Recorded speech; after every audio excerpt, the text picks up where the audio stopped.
this is a life coaching session example, a simulation focusing on specifically how to start a life coaching session.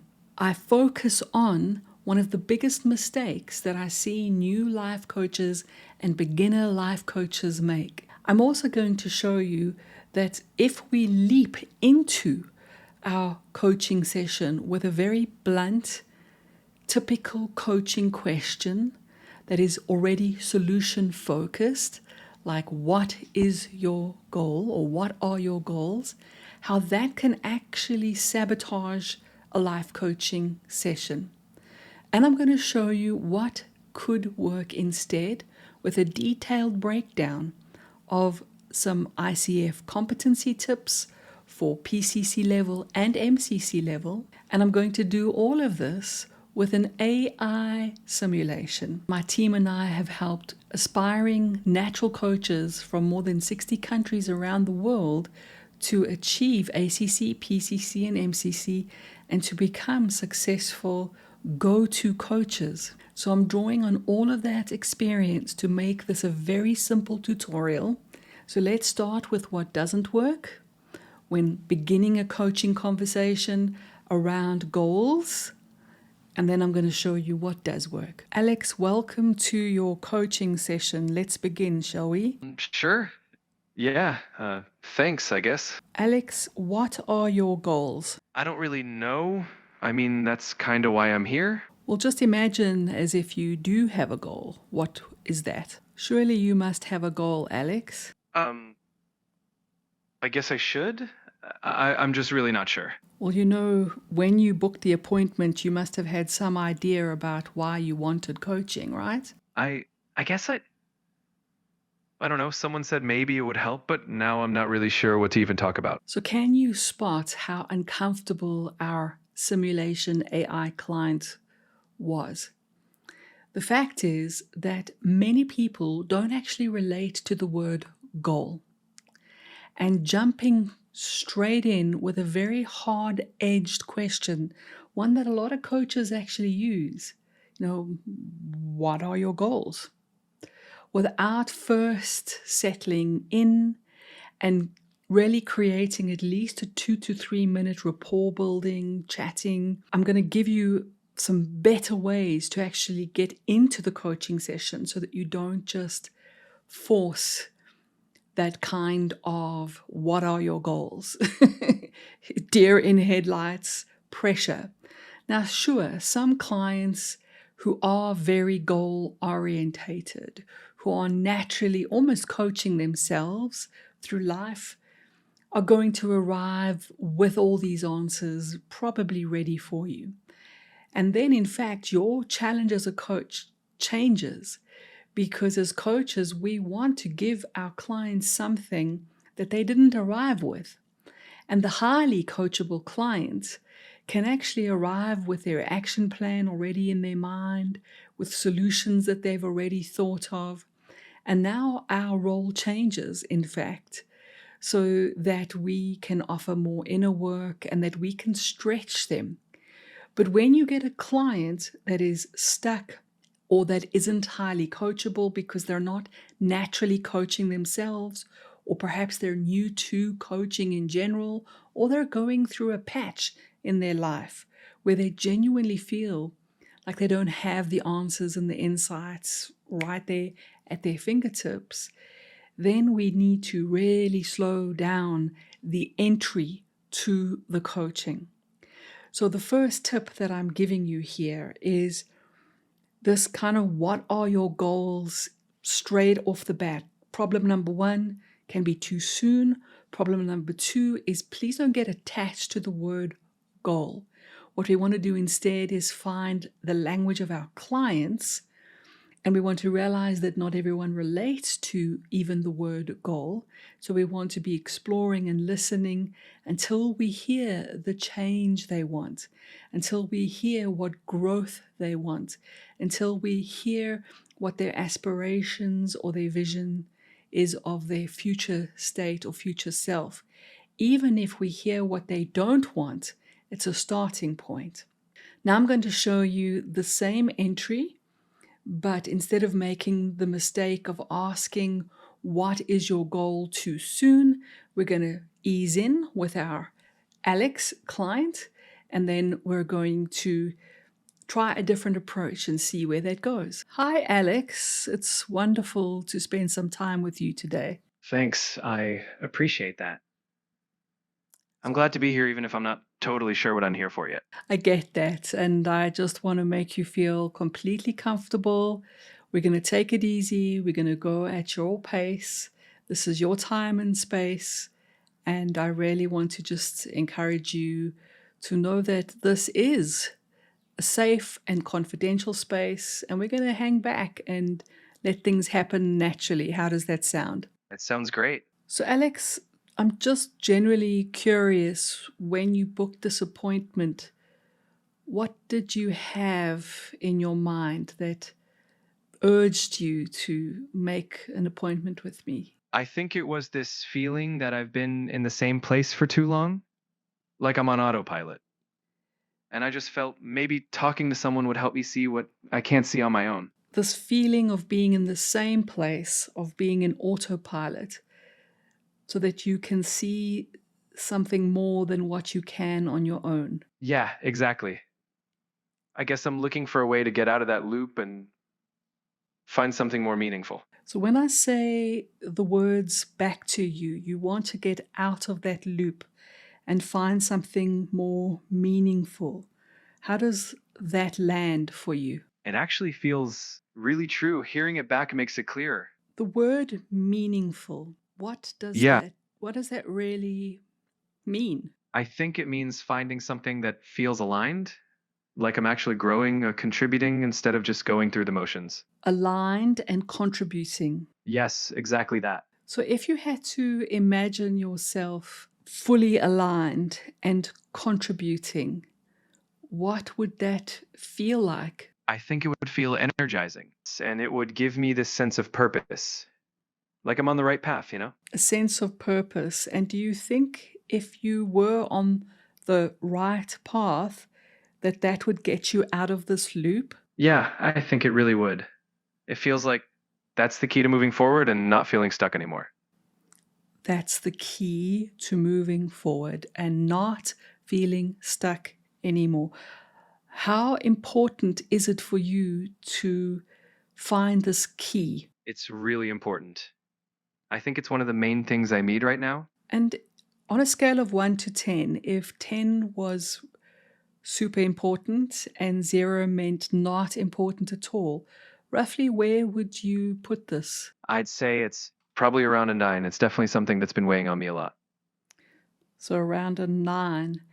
And Alex, if this feels right for you, and I'm really available to go with the flow of whatever serves you today, if you had to put this into a statement, like some kind of sentence that represented these words, like perhaps aligned, contributing, purpose, energizing, and you turned it into a present tense statement that anchored this that you are looking for, what comes to mind? I am living each day aligned with purpose, contributing, and feeling energized by what I do. You are living each day aligned with purpose, feeling energized by what I do. So when you hear that back to yourself, what happens for you? It feels really grounding.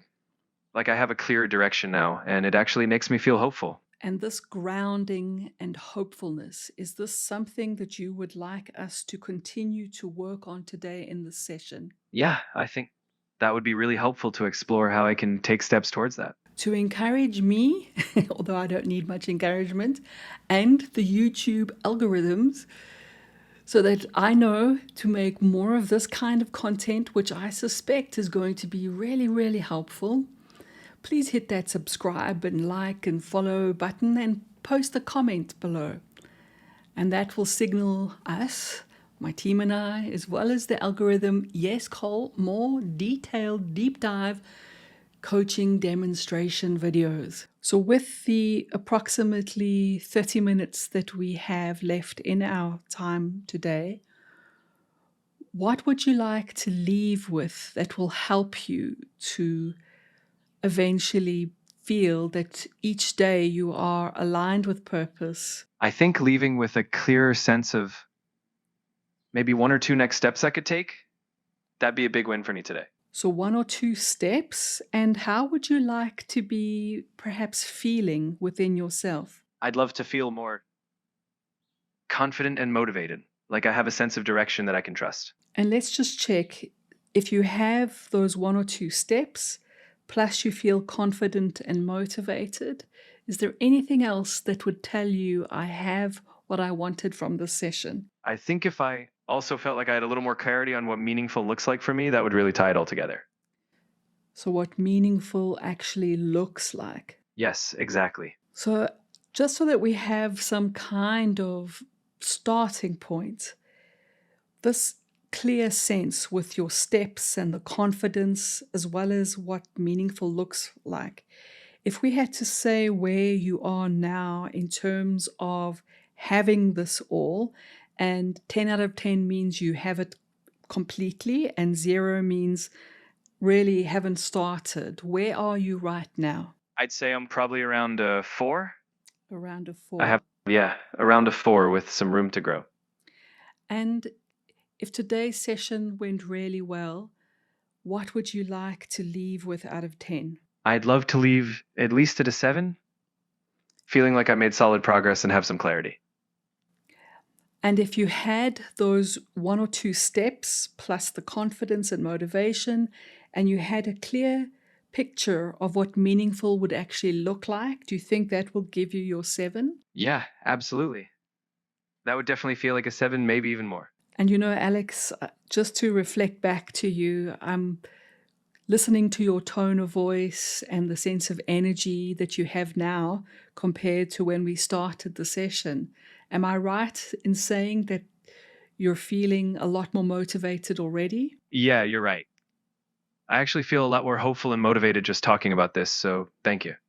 It's my pleasure. I'm appreciating how you are already showing up fully for the session. So let's continue, shall we? I'm ready. Absolutely, let's keep going. So in the example that I've just created for you, can you tell the difference? We actually didn't use the word goal once, not even once. I intentionally started broad, very vague, allowing us both to be unsure. In fact, there's a beautiful description in the ICF, International Coaching Federation's language, amongst the PCC markers and the language that we learn when we're on our journey to become assessors and instructors using the ICF competencies. And the language really says to be comfortable in the unknown. You get the sense that when coaching is at its highest, we can dance with it, we can flow with it. And we can be comfortable when our clients are not comfortable. We're not trying to perform as coaches. We're not trying to fix. So when a client is not sure, when they're in an unknown space, the best thing we can do is make them feel that that's okay. And we need to be okay with that. Then something that my team and I teach all of our InnerLifeSkills Master Coaches when they are learning these primary essential competencies is that one of the most reliable ways to start a coaching session is to hang out in the territory of the theme of the session. And every session has a theme. The theme is either the reason the person booked the session, which is often not a goal clearly stated. It is often something as broad as relationships or motivation, or in the executive coaching space, it could be career development. In the life coaching space, like the example we're looking at today, it could just be somebody feeling like they need help with their direction in life. They might not be able to put it into words. So they identify life coaching as a solution, and life coaching could even be the theme. So people arrive in their coaching sessions with themes: money, finances, spiritual growth, confidence. And hanging out in those broad categories is often a really great idea. So sometimes the client brings the theme, and other times the theme is already established. It's already a context. By hanging out in the territory of the theme and listening to your client and backtracking, in other words, using your client's words, not inserting your own language, and reflecting some of those words back to your client, clarity starts to build. We lean into a lot of silence, a lot of space for our clients. We're not forcing or pushing. We're not minimizing our client's experience. And often when a client simply hears their own words back, plus they feel safe enough to not be sure, to be in this territory of the unknown, that's where some of the magic can really start to happen in a coaching session. Once we have a theme, we started to excavate. And what the client said was what they didn't want. So we heard a lot of the language of the things they didn't want. One of the gentle skills that you should consider cultivating as a coach is to reframe a client's attention from what they don't want to what they do want. And we do this without challenging the client or without making them feel wrong. We simply ask questions to link the I don't want to the I do want. Think of a waiter in a restaurant that asks the patron, what would you like to order? And if the person says, I don't want vegetables, the waiter's still standing there waiting for an order. We know what they don't want doesn't mean we know what they do. And one of the mistakes I've seen very often is that coaches who don't know this and who aren't aware of it start coaching around the language of what the client does not want. And what this will do is it will spiral the session down. Can you imagine if we stayed with the language of Alex feeling unmotivated and not being in a good space and feeling uncertain and unclear? If we start reflecting back the language of our clients' negative states and the things that they don't want, we are reinforcing that. But if we gently start moving into what they do want and then focusing there, you'll see it just starts to spiral the session up. Now, if a client starts to get vulnerable or emotional, we don't force the spiral up. We show up like a caring human being to give them some space to be vulnerable and to just be empathetic. But as coaches, because we're not therapists or counselors, we don't intentionally dig into the past, the problem, or the pain. We gently are moving very naturally and organically into the territory of potential, of the future.